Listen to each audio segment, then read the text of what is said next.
Hi friends, it's me again.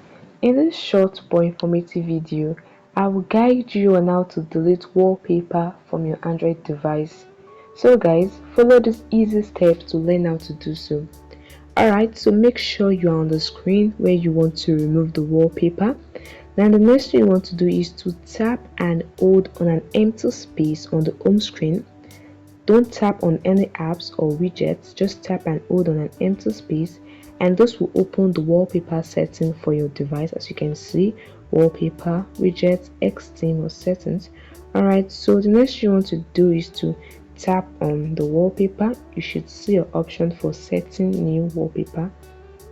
To remove or change it, you either select default or you pick a new image from the available option.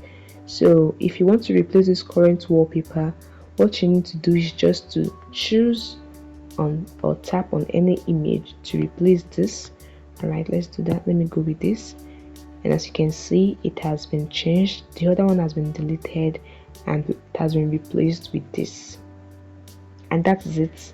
It's very easy. I hope this video helped you. Please like this video and subscribe to the channel. Bye guys, and see you in the next video.